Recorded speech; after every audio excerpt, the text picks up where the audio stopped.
Starting now, Commonalities, where guests find common ground through uncommon conversations. Politics, religion, finances, all the topics your grandmother told you not to discuss with friends. And now, your host, Matthew Dowling, and today's guests on Commonalities. Thanks for joining us on Commonalities. Today, I'm your host, Matt Dowling, alongside a wonderful guest we have today, Tracey Alexandria Lynch. She's an entrepreneur, an author, and a coach. She has a lot of experience in a wide range of fields, everything from healthcare operations, finance, post-secondary education, nonprofits and social services, and telecom. She's a proven influential leader who has mastered business mentoring, coaching, strategy, funnel development, fundraising strategies, forecasting, and business model design.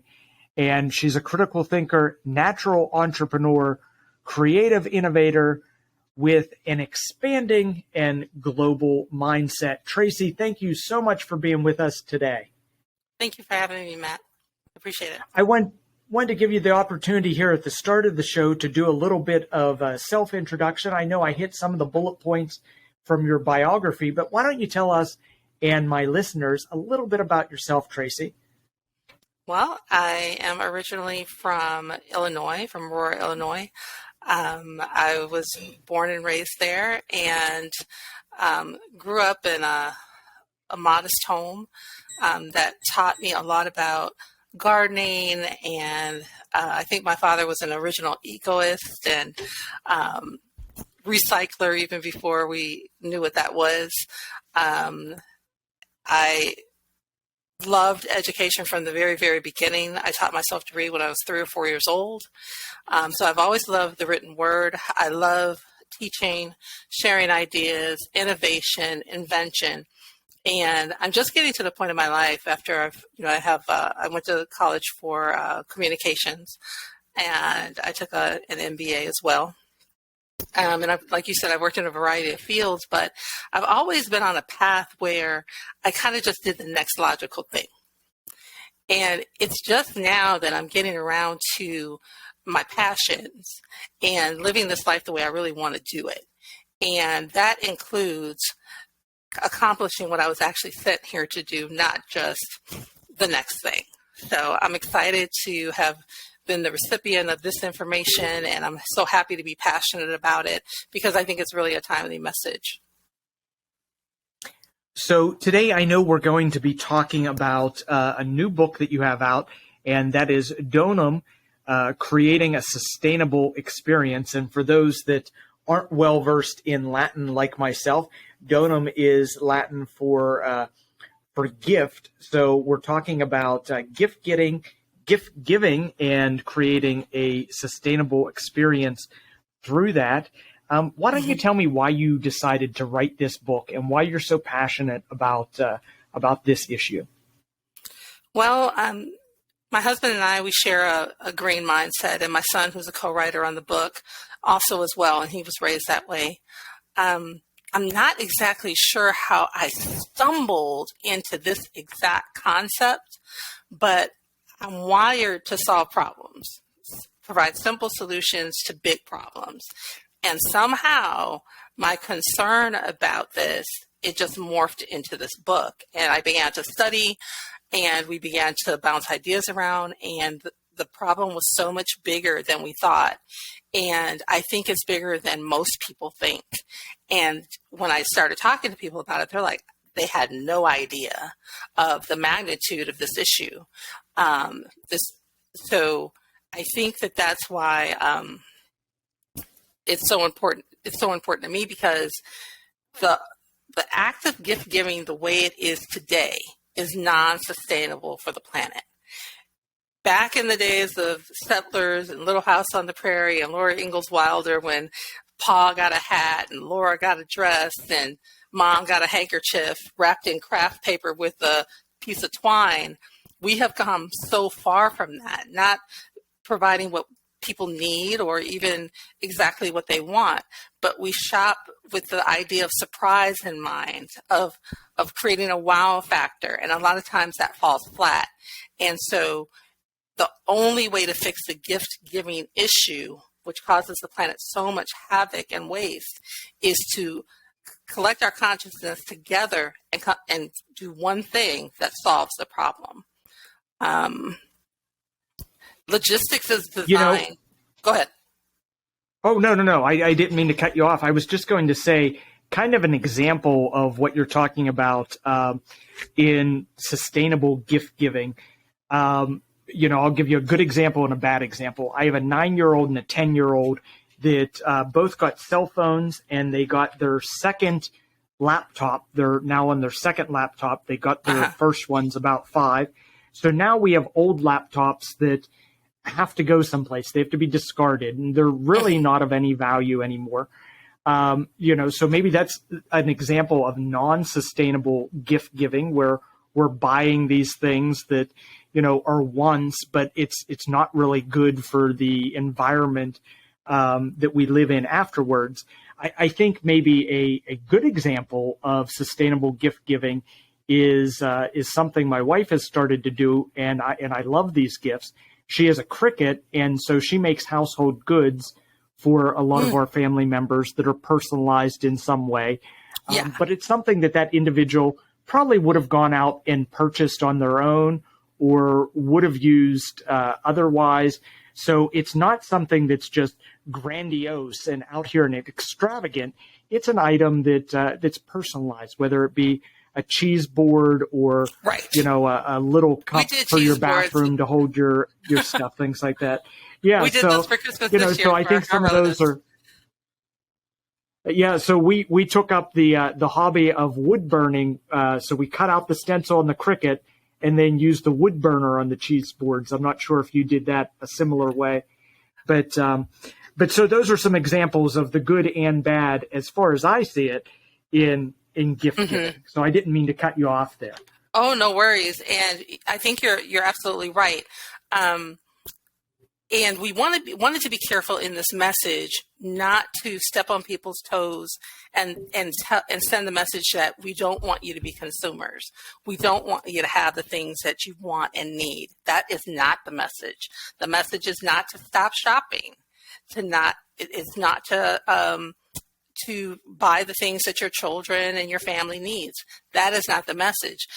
Our message is gifting is a wonderful experience. It's built on tradition, it's fun, it is enjoyable, and we want to keep that going. We just want to do a better job. 88% of people think that when you buy a gift and someone takes it back to the store, that they are going to put that on the shelf and resell it to the next consumer. This is false. Most of those returns are going to end up in a landfill. There are so many, there's 5.8 billion tons of returns end up in the landfill every year. So that's almost 6 billion tons of returns. There's 16 million metric tons of CO2 that are used to produce those gifts that end up in the landfill. And there's another 16 million metric tons of CO2 used just to move them to the landfill. That's incredible. These gifts are made out of glass, metal, plastics, natural goods, plant materials, animal materials, and they're going straight into the landfill. There's some gifts that can never be resold. But the problem with this is, and then I'll tell you what I think sustainable gifting is.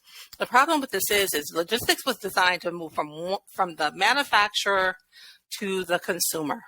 It was not designed to move from the consumer back to the manufacturer, not even back to the seller.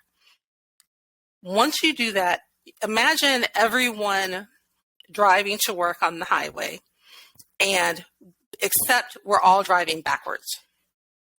Imagine the energy, the fear, the concern, how slow that would happen, the accidents, and would we get the end result that we're looking for, which is to arrive at the destination safely that we intended at the time we intended to. It's almost impossible. So we know that it costs a seller 66% of the sale price of that item to go through the return process.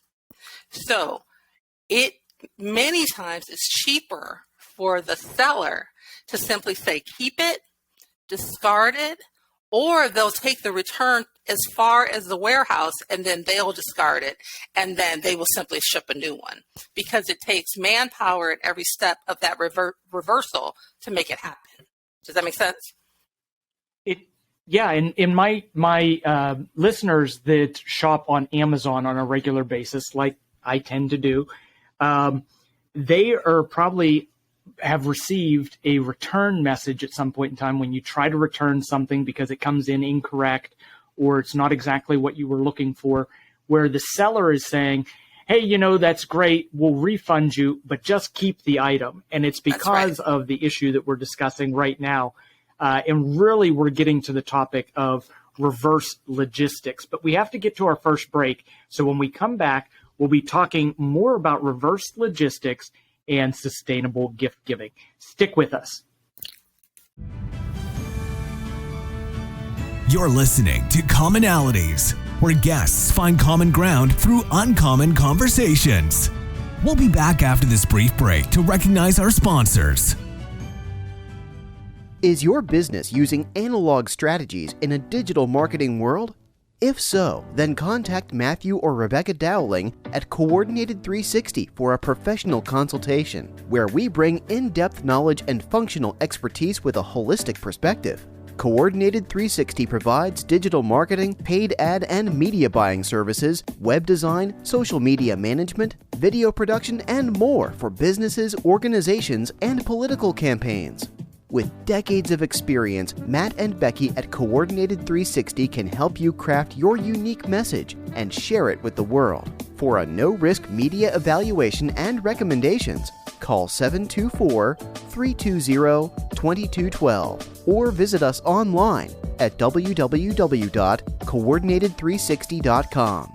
Find us also on Facebook, Instagram, and Twitter, or email info@coordinated360.com. Founded in 1991, Bright Stripe has succeeded on the premises of quality work, done right at an affordable cost. At Bright Stripe, personal service has always been a must. We strive to be the premier asphalt sealing and striping company in the region. Matt George, the owner of Bright Stripe LLC, brings experience from his construction and maintenance company, Mountain Creek Construction and Maintenance. Matt has provided excellent customer service to many happy businesses and homeowners. Bright Stripe is the premier provider of seal coating, or pavement sealing, the process of applying a protective coating to asphalt-based pavements to provide a layer of protection from the elements, water, oils, and UV damage. They also specialize in driveway and parking lot crack sealing. Crack sealing is the process of applying a protective coating to asphalt-based pavements. Bright Stripe also abides by all safety laws and standards in line striping and layout.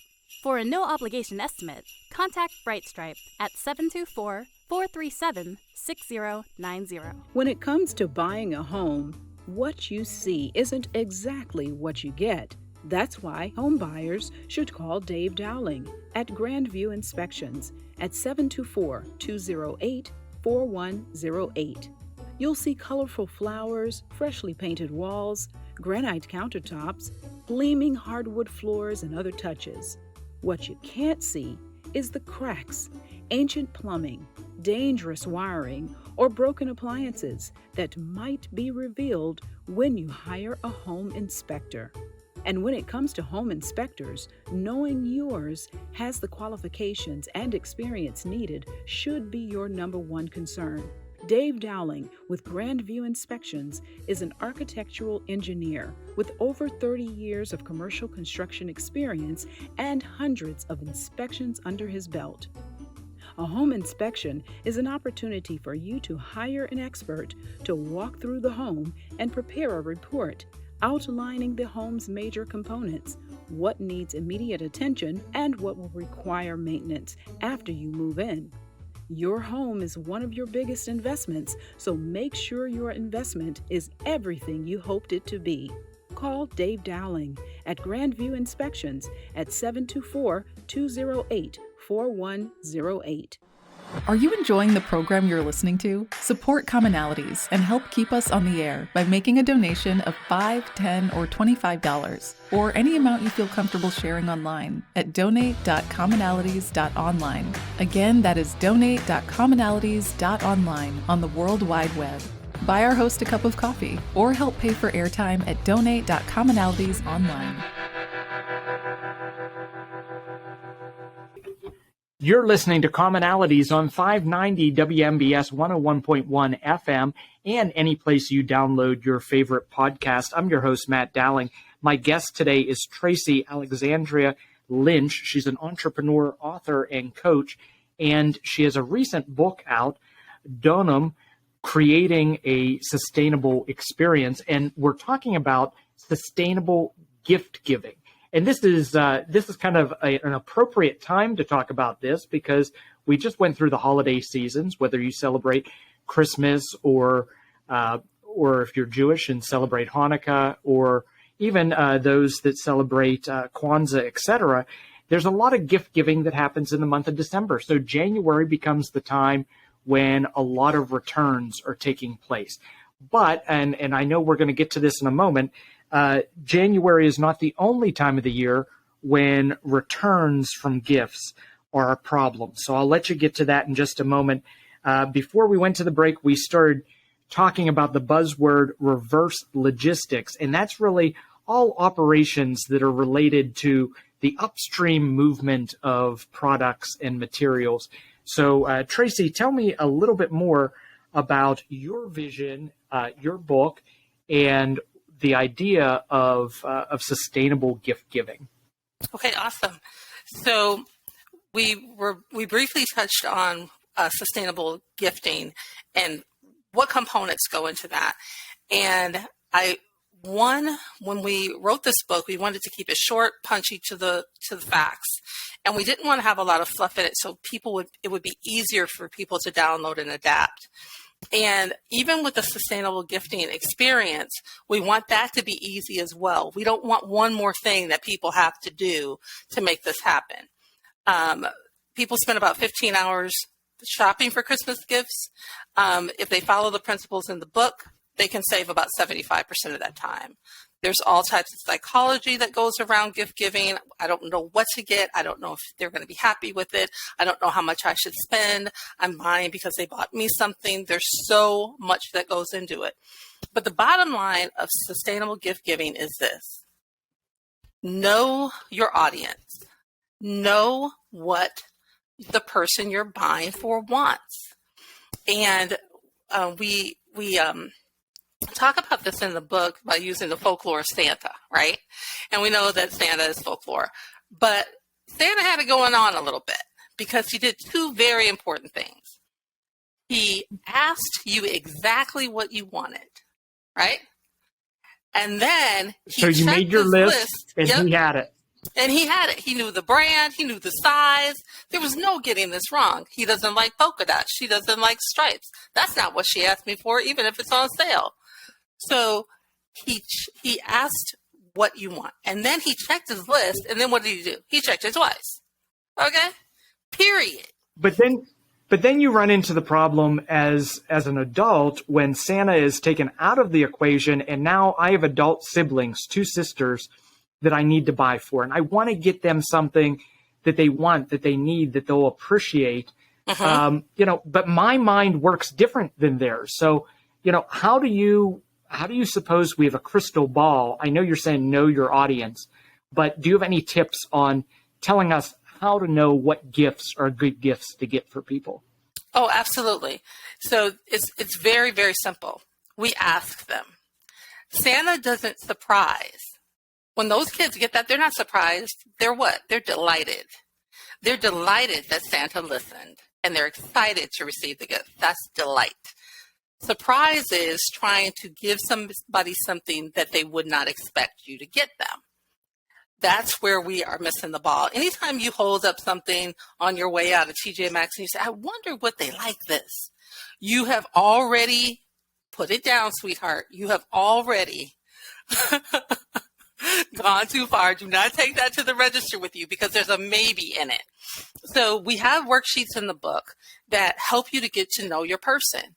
And so we're building an app that'll have the same platform in it, and it'll be your circle that's around you. So you just keep your worksheet. It'll tell you their colors, fragrances. This is great for husbands who can't remember their wife's sizes.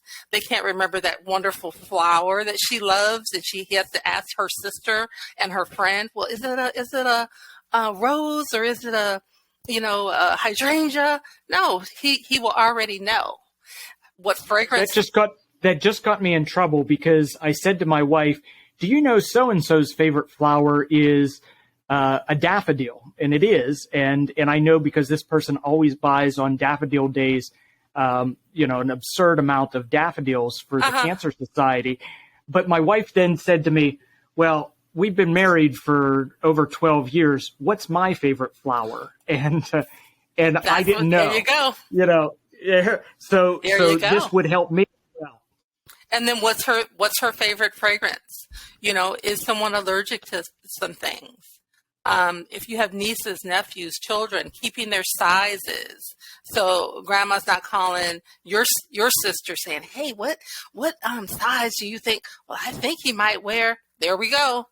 Because we can't continue to use Amazon and online as our testing site for gifts. We can't continue to use Amazon as our dressing room, our virtual fitting room, because there's people that will buy 3 different sizes. Grandma will be like, here, I'm going to buy 3 sizes, whichever ones you don't need, send them back. The planet cannot sustain that activity. What we can sustain is creating the demand for what we actually want and will actually use.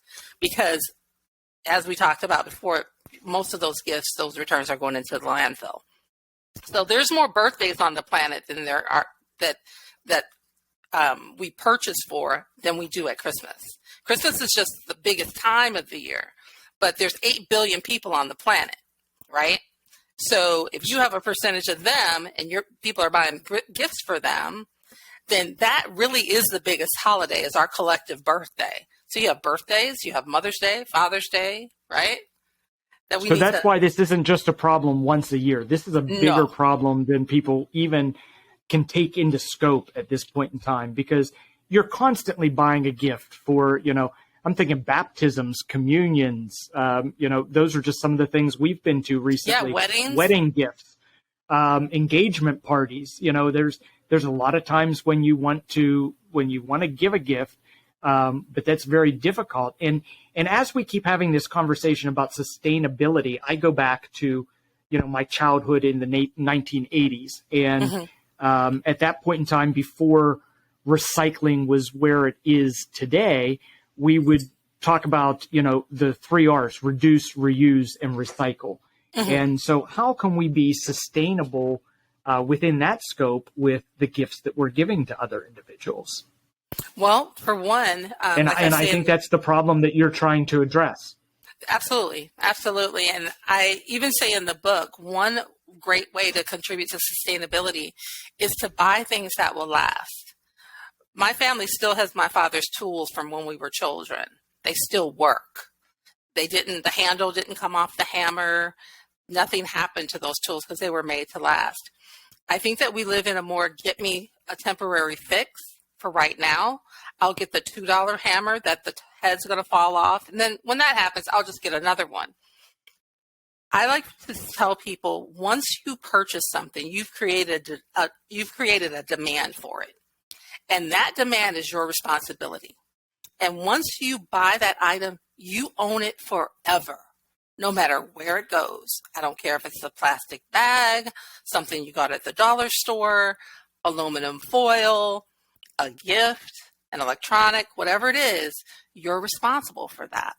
And so we can buy more sustainably, meaning things that are sourced through recycling or natural goods. We could do that. Everybody doesn't have to do it. That's not everybody's jam. But what you can do is you can be a responsible gifter by asking what people want, what they truly desire. And on the flip side of that, you have to be a gracious gift receiver. How many of us are just not gracious? Hey, what do you want for Christmas? Oh my gosh, you don't have to get me anything. You know they're going to go do it, but yet you resist. Why don't you just say, hey, these are some things I've been looking at over the past year in a wide range of prices so that they feel comfortable. But also, these are some everyday things I use. Like I use natural cleaning products. I could always use a basket of natural cleaning products. I use the same moisturizer day in and day out. Hey, why don't you get me some Glow Recipe? You know what I mean?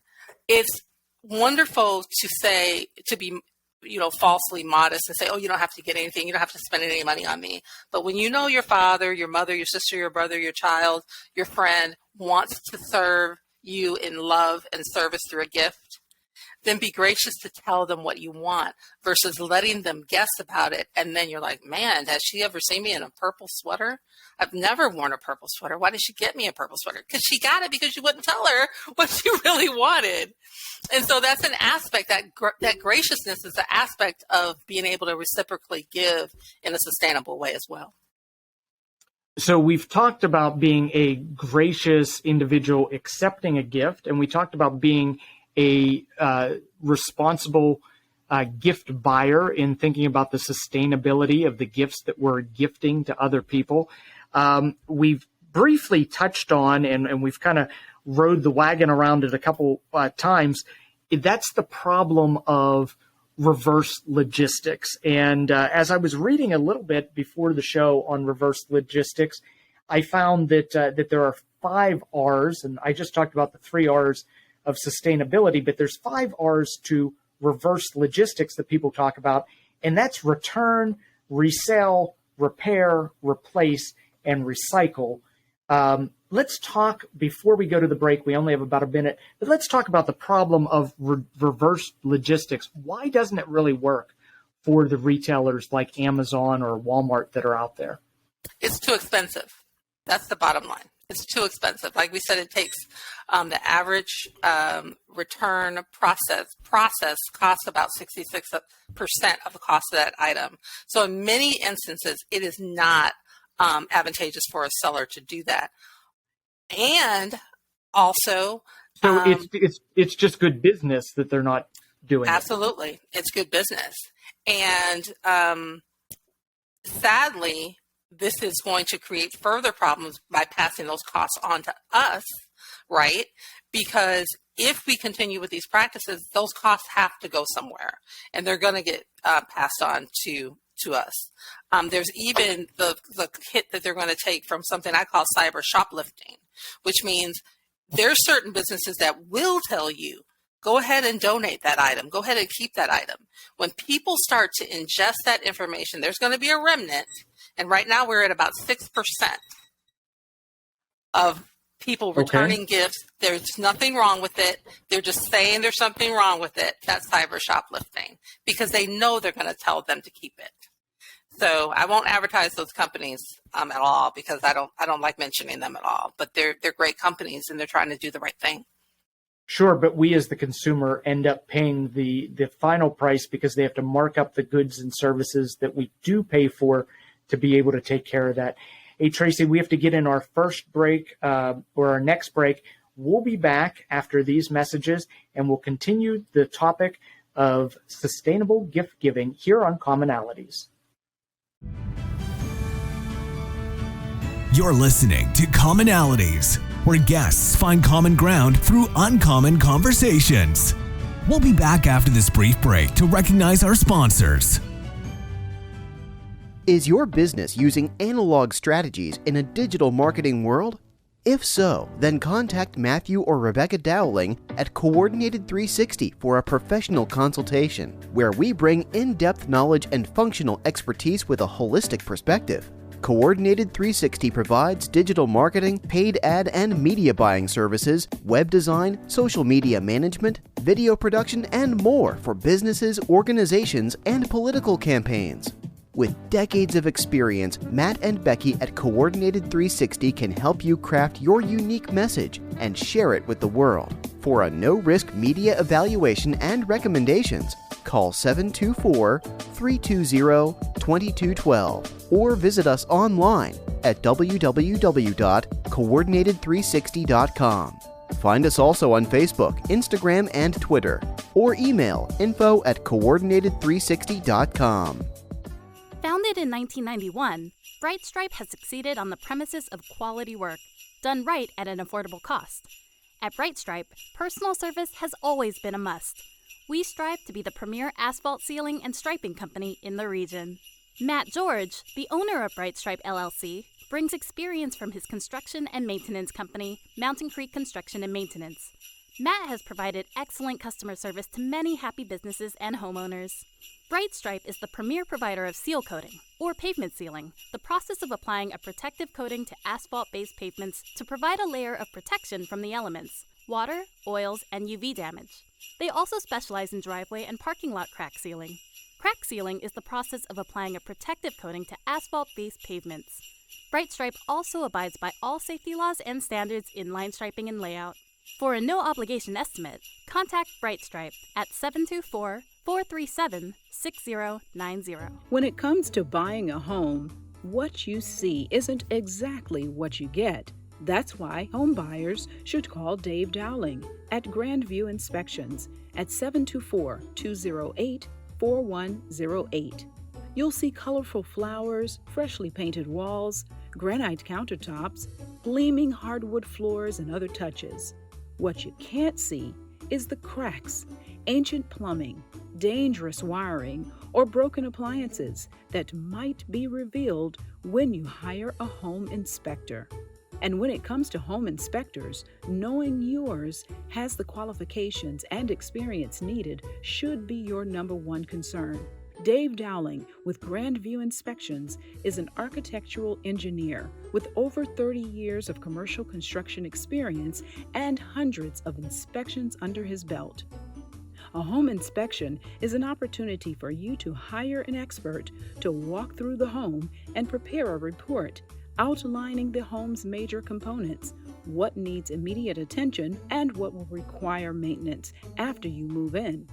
Your home is one of your biggest investments, so make sure your investment is everything you hoped it to be. Call Dave Dowling at Grandview Inspections at 724-208-4108.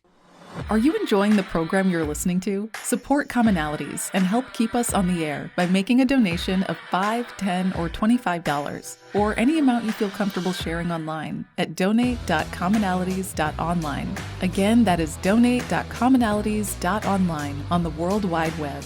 Buy our host a cup of coffee or help pay for airtime at donate.commonalities.online. You're listening to Commonalities on WMBS 590 AM, 101.1 FM, and any place you download your favorite podcast. I'm your host, Matt Dowling, alongside an entrepreneur, author, and coach, really an expert in her field that has written a recent book about sustainable gift giving. Her name is Tracey Lynch. And Tracey, before the break, we were talking about reverse logistics and how it just doesn't make any sense for big retailers sometimes to accept the returns. And we started to talk a little bit about the solution, making the decision, is it just one more thing that will take up people's time, or is this a good gift that we should gift to those we love? So why don't we pick up the conversation there? Well, this is not something that's going to take up more time. We were very careful with that. This is something that's going to save time. It's also going to be something that allows you to understand those that you care about more, what makes them tick, who they really are. A lot of times we think we know people, but we really don't know really their style or anything about how they live their lives. But as we get into the needs and wants of people and use those to sustainably gift, we are going to get to know people and their brands, and we're traveling our journey with these people that are close to us. We're traveling this journey with our families and our close friends. So why not get to know them better and not go for a surprise, but go for that gift that's really going to mean something. It's going to add to their life, and more than anything, it's going to be used. Just because you give someone a gift and they say they like it doesn't mean it's going to be used. If they tell you they need it and they want it, then that is when you know it will be used and cherished. So, like I said, it's one simple idea. Find out what people want before you spend money. It's the best stewardship of your dollar. It's the best stewardship for the recipient, and it's the best stewardship toward the planet. So that's a gift for everyone. So doing this really doesn't take up a whole lot of extra time. It's not extremely onerous or burdensome to put in place and to do. It does take a little more time or brain power to think about the individual, to talk to the individual and ask them what they want. But, whatever trade-off you have for having to do that kind of brain work or that mental math as to what the person wants, it's going to be a more appreciated gift. And Yes. And so ultimately, I think that makes it great, not to mention the fact that it makes you a good steward to the environment and, to the world that we live in, because we're not just filling landfills with additional trash. And if you think of it that way, do we want to give trash to those we love, or do we want to give them a gift that is really sustainable and wanted and needed and going to be used? That's exactly right. You could have written a book, because that's really that's really what it's about. I'll say it again. The way we are currently giving gifts is not sustainable for this planet. Not when over half of all gift recipients are returning 1 to 2 gifts apiece. That's unreal. That's unreal. That is. Now, when we get to the end of the day, we have to talk about practicality in all things. Can we really correct this problem? Is this something that we can fix? I mean, it's going to take just you and, not just you and me can go out and fix our individual problems and this whole problem go away. It's going to take discussions and education and a large number of people being involved. But can we, at the end of the day, accomplish the goal of being more sustainable gift givers? I love this question. I think it's my favorite question, because I have all the hope in the world that this can happen. With 8 billion people on the planet, I believe that there are enough people that care enough to do at least one thing. And we're asking you to do one simple thing. Know what your recipient wants before you buy it. Period. With the goal of 100% satisfaction every time. The only time a gift really should be returned nowadays, once we decide to accept this concept, is when it malfunctions. That hairdryer you got, it just was a dud. It didn't work. The screen was cracked. It arrived damaged. Those are justifiable reasons to return a gift. Not you didn't know the size and you guessed at it. Not you were filling in gifts with fluff and most of them they're not going to use. I have, like I said, all the faith in the world. I borrow from Malcolm Gladwell in The Tipping Point that as we begin to infiltrate our consciousness with these ideas and we connect it to the sickness that our planet is enduring right now, once we are able to settle with that information, I believe there are enough people that are willing to do one simple thing to change this. And I believe that will spread throughout America. I think that we're some of the biggest, I don't think we are some of the biggest gift givers in the world. And I know it can be done. I had someone contact me and he said, Christmas was a success. We had 0 gift returns. What he would do is he would fill in the gifts with fluff because he wasn't sure if his wife was going to like him. So just in case he got her these other things, he said he bought no fluff and he was really excited. And if that's all it takes, is one person to tell another person. Even if they just tell them, this is what I want and this is what I don't want, you know, it's not a tremendous amount of time. If I give you the worksheet, you can fill it out for me. I don't have to fill them all out. Like, hey, can you fill this out for me? I want to get you a gift. Who's not going to fill the sheet out? Like, yes, I love hyacinths and I love vanilla candles. I mean, telling someone what we want is a gift to the planet. Being vocal, being truthful.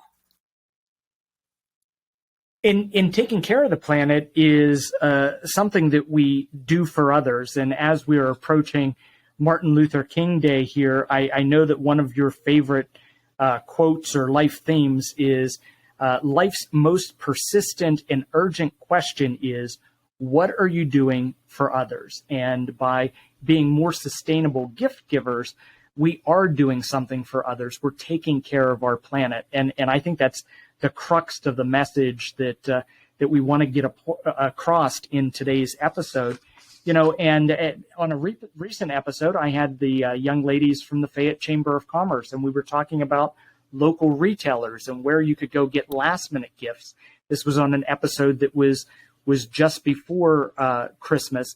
But, you know, if you put that thought into it, this doesn't disenfranchise any of those retailers. It doesn't mean that we're necessarily spending any less money. The country's gross domestic product will still be the same. That's correct. We are just being smarter in what we are purchasing. And, you know, I think about things that don't go into the landfill that we could purchase through some of our local retailers and to support small business and the economy. Yes. There are ways to do this. We're down to just about 3 minutes left in today's program. And before we go, I wanted to let my listeners know where they can purchase your book. If this conversation has kind of whet your appetite and you're salivating and you want to know more, as well as I believe your book includes some of those example worksheets. Am I correct? That's correct. In saying that? You know, Yes. So if they want to purchase your book, where can they find it? They can go straight to Amazon.com. It's Donum. It's like donut, except with an M, creating a sustainable gifting experience. And the funding from this book goes to create the Donum app, which will have all of the worksheet and the questionnaires at your fingertips with it housed in there forever. It's like your own personal gift registry that never dies. And people will be able to purchase for you straight from that app. So we're working on the app now. And then everything from that we work on, a portion of that goes into local communities and charities that serve children with learning disabilities. So our vision is to solve local problems by solving big problems and just keep it going. Just keep it going right around in a circle. So let's serve others by serving the planet. Let's serve the planet by serving others. I think we can do it. Absolutely. And you stole my final transition from me. I was going to say, now tell me more about this app. So we've already started talking about the app. What's the anticipated deadline that you have out there for having the app ready? And when it's ready, will it be available in the App Store on Google and also on your iPhones? Yes, it'll be available on both. We're looking to have a beta test ready by March. And if that goes well, we'll proceed from there. All the pages have been built out, all of the selections and choices. It's kind of like Facebook met Pinterest, met the Amazon wish list. And it's a beautiful app where all your choices will be in there. The people in your close circle, this will only be for your close circle. So you won't have 500 users. You may have 30 or 40 colleagues, friends, family, so forth. And the initial app to keep your registry will be free. And then there'll be a charge for the app if you want to include your tribe, which I think that's what it's all about. So we're looking forward to that. And this is a great way to build funding for something like that. I'm excited. It is a very exciting prospect to look into. And honestly, before you brought this to my attention, before you were a guest on my show, sustainable gift giving wasn't something that was on my radar. But I think our conversation today has pointed out how important it really is. Tracey, I want to thank you for being on my program today here on Commonalities. And I wish you the best of luck and success with your new app. And for those of you looking for Tracey's book, again, on Amazon.com, you can search for Dome Creating a Sustainable Experience. Thank you.